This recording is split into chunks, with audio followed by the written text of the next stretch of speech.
the Dafne Karuana Galizia Award for Journalists, for which we have received this year a record number of applications. More than 300 journalists from all member states with their articles, documentaries, radio, television and online reports. Some members of the jury and finalists are with us today, and I take this opportunity to congratulate them for their outstanding work. As in the past editions, with deep emotion, gratitude and commitment, we pay homage through these works to Dafne Caruana Galizia.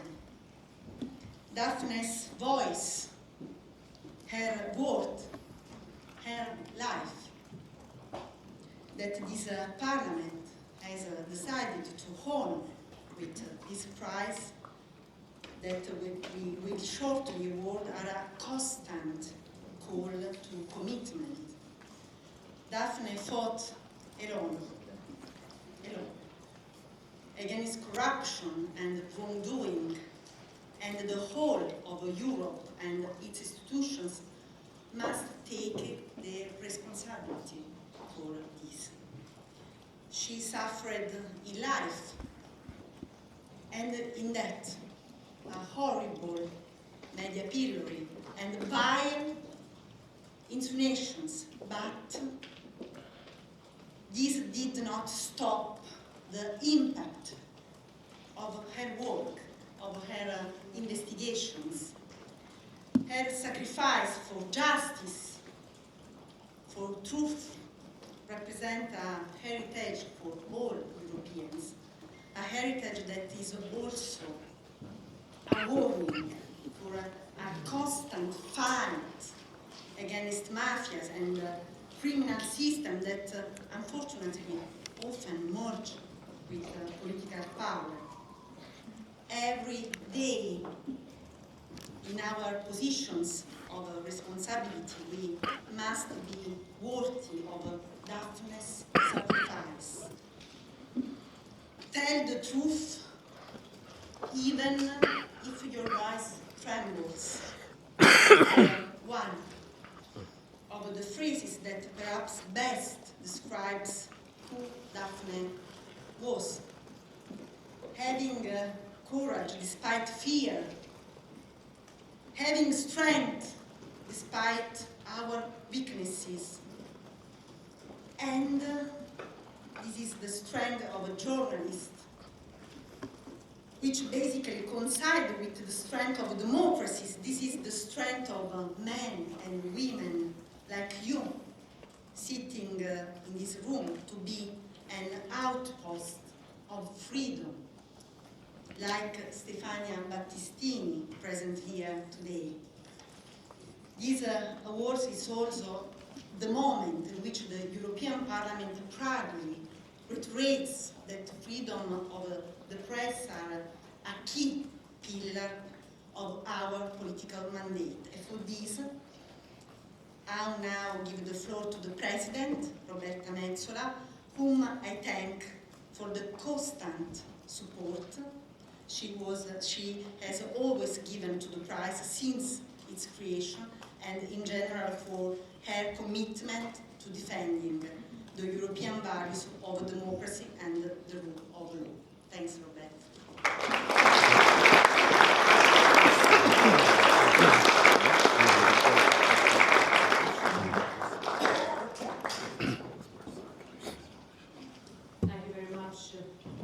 Dear Pina, dear laureates and finalists of the Dafne Caruana Galizia Prize for Journalism, dear Matthew, dear colleagues.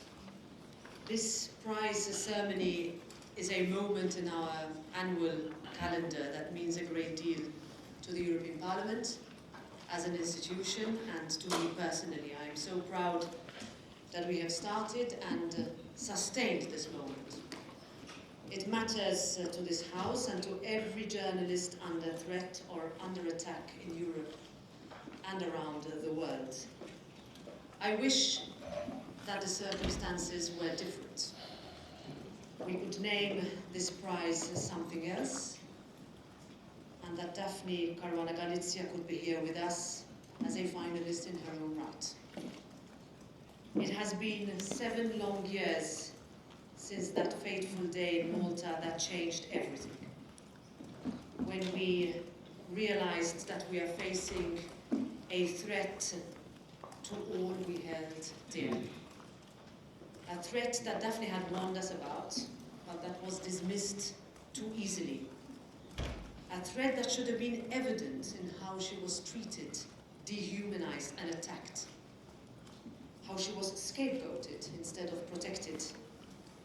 How Dafne's assassination was not a lone act of murder. It was the culmination of years of targeting that left her isolated. That's a lesson that we tried to address in our small way with this prize. It is our way of supporting investigative journalism, of putting a spotlight on journalists and what they face every day, of highlighting their essential work, of remembering those being killed in Ukraine, in Gaza, and in conflicts around the world, of ensuring no journalist is left alone again. Forbidden Stories, launched in 2017, ran a campaign saying, "Killing the journalist won't kill the story." And I don't think that there is a better example of this than the impact Dafne Caruana Galizia has had in the last 7 years. And she still has today. Dafne's voice lives on. It does so because of journalists who refuse to let it rest. Because of civil society who refuse to give in to threats. Because of her family, her boys, who have inherited every ounce of her bravery, tenacity, and wit. The last 7 years have proven that her pen is truly mightier than the sword. And this saying is also embodied by the Italian journalist Stefania Battistini, whom I met today, and whose bravery I want to recognize here as well. Ladies and gentlemen, this is the 4th edition of the Dafne Caruana Galizia Prize for Journalism. It is our reminder of Parliament's commitment in this room to media freedom, independence and pluralism as fundamental pillars of democracy. It is for all those journalists who risk their lives and livelihood on a daily basis to uncover the truth, regardless of where it lies or whom it upsets. For all those killed and those whose lives are threatened in the course of their work. I want to take the opportunity to thank Vice President Pina Picerno for her work on this initiative, and to my compatriot, member of the European Parliament, David Casa, who fought for it for a long time, successfully. And for Dafne. Special thanks also to our staff and services, who I know have worked so hard on this event as they do every year. Thank you to the Secretary General and all the Directors General here.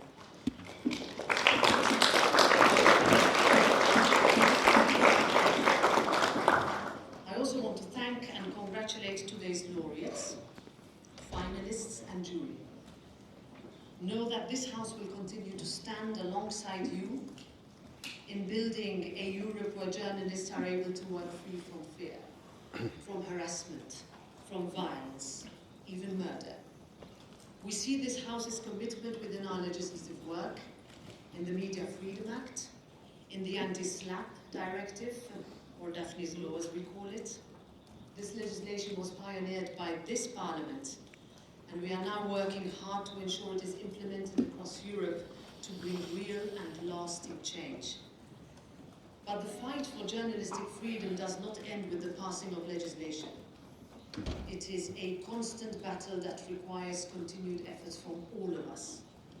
And that is why today's award, celebrating the brave and courageous actions of journalists in pursuit of the truth, is so crucial. Because when journalists are threatened and the truth is stifled in just one place, all of Europe loses out. So dear finalists, thank you for all that you do. And I now give the floor to Ms. Juliana Hilscher as the representative of the prize jury. Thank you.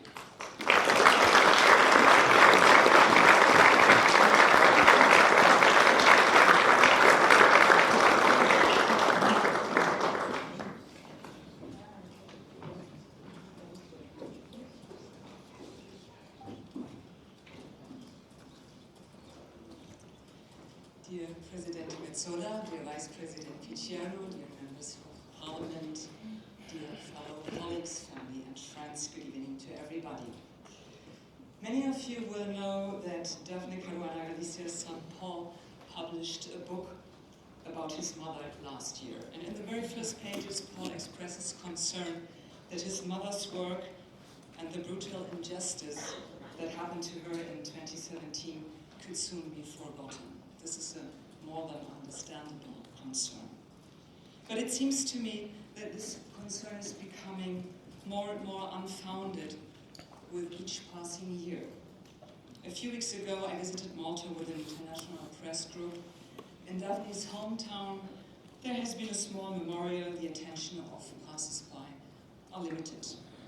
However, in the heart of Valletta, at the foot of a group of statues symbolizing faith, valor, and civilization, the Maltese keep the memory alive through silent protest. Tourists marvel at the photos of Daphne, candles, greetings, and flowers. If authority remove the items, they are back again on Sunday.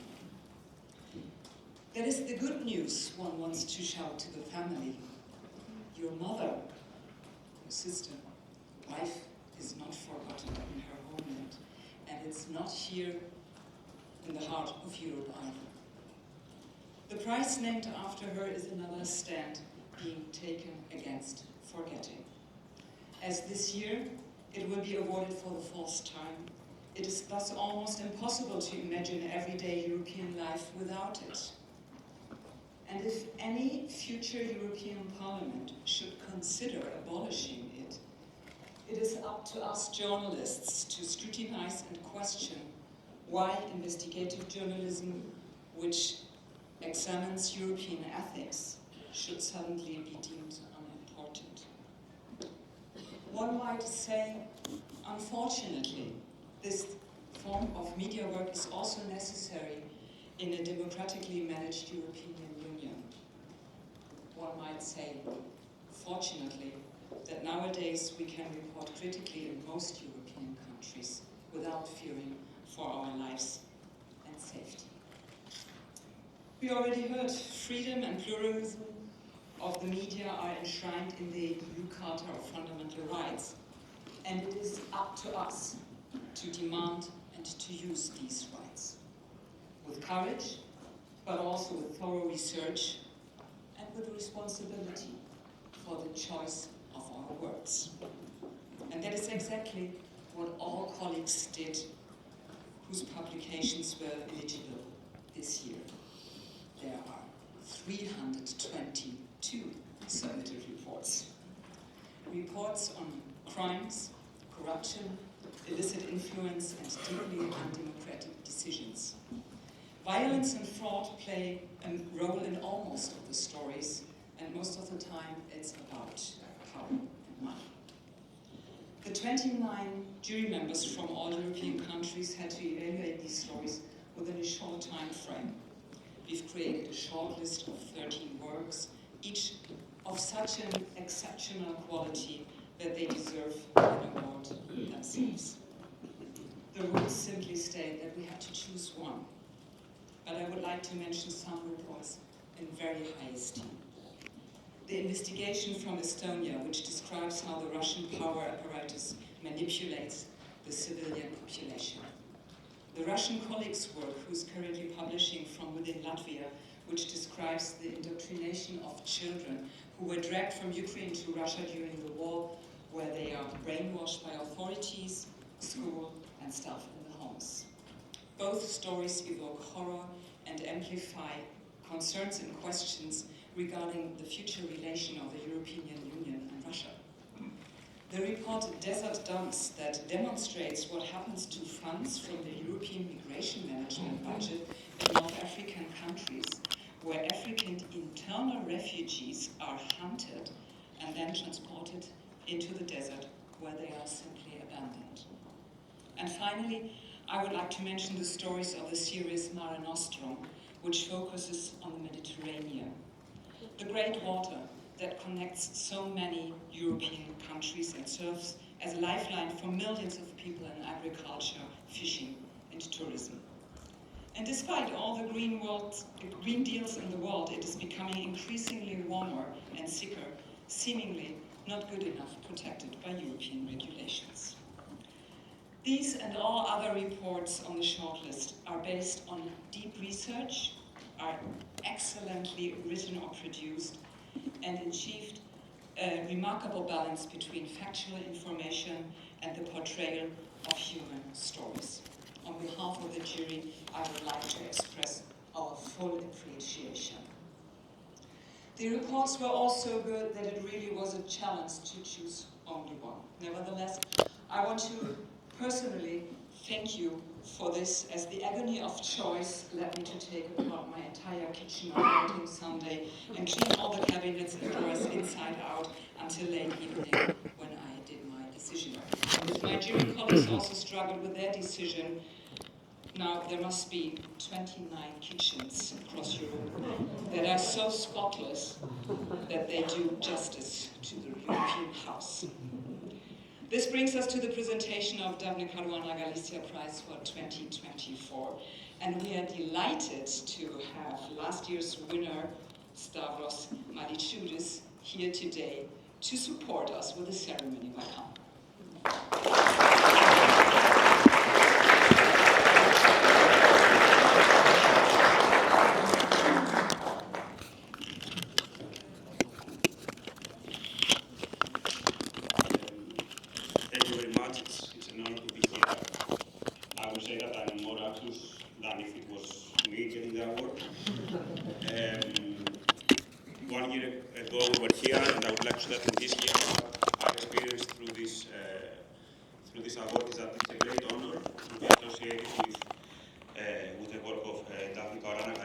Such a courageous journalism, but it's also a great responsibility.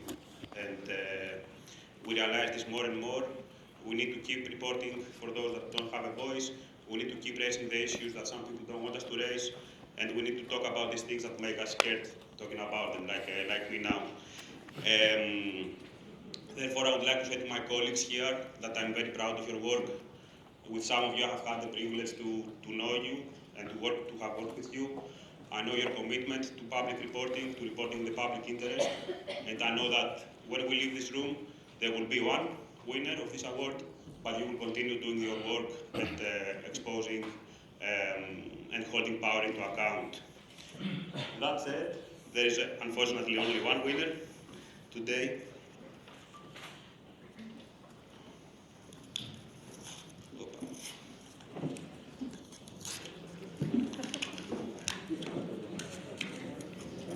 I do it on purpose to have more no. So I would invite everyone to think. This is a very packed room, but imagine if there were 47 more people here. And imagine if these 47 more people, they were not adults, but they were children, and they were maybe some of the most vulnerable children in this continent. The winning story did a mapping of something that's very sad to report about, but something that can make us reconsider not only our values, but our approach to them.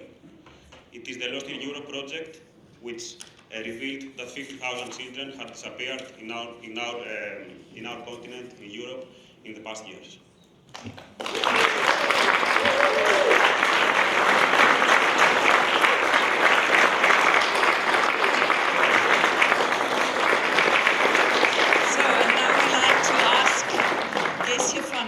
To the floor and her team, the prize-winning team from Lost in Europe project. Congratulations.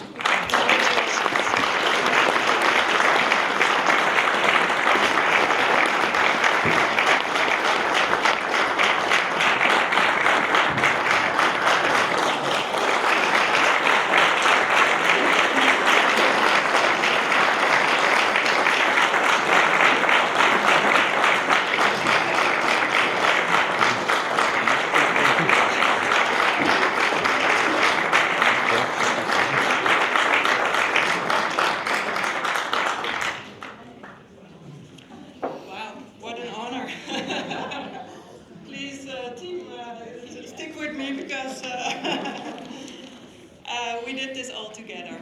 Lost in Europe is really a collaboration of trauma-informed journalists who work on reporting on migration within the EU.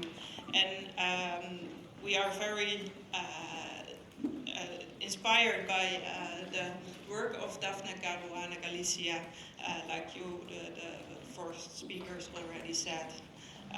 Yes, she was a woman in investigative journalism, and we are very proud that also the founders of Lost in Europe are women who do the hard work that we do. Every 3 years we request data on missing children in Europe. And to our astonishment, the number of missing children had doubled in our last investigation. Our last investigation was in 2021, and then at least 18,000 children were disappeared. Now the number was 51,433 children went missing within Europe. Experts tell us that this increase represents just a small fraction of a much bigger problem that remains hidden beneath the surface. The Lost in Europe team has managed to put a finger on a failing system again. This investigation yet again underscores how the data we seek are often not existent. European member states are responsible for these children. They have the custody over them. Yet the children are disappearing, and we do not even know how many of them are missing. This lack of hard evidence on how governments care for these children gives us documents that are missing, inaccessible, and inconsistent. Out of the 27 European countries we asked for the data, plus Moldova, Norway, the UK and Switzerland, only 20 responded to our inquiries. And only 13 countries provided data. Big countries like Spain and France didn't even respond properly. Children traveling alone across Europe are a national responsibility. They fall under the custody of the country they are in. Is it acceptable for a child to disappear under your guardianship and you not go looking for them?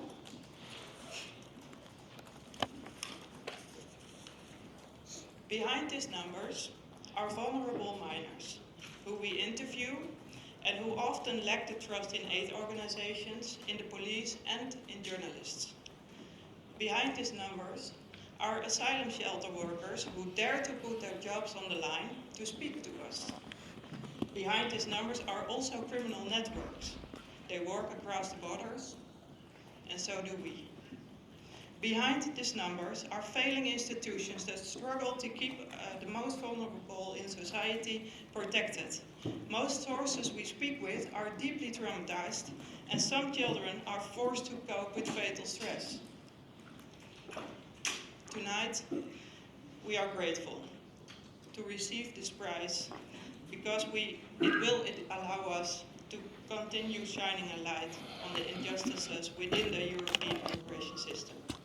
In the spirit of Dafne, Karuana, Qalizia, this award also honors the women in investigative journalists.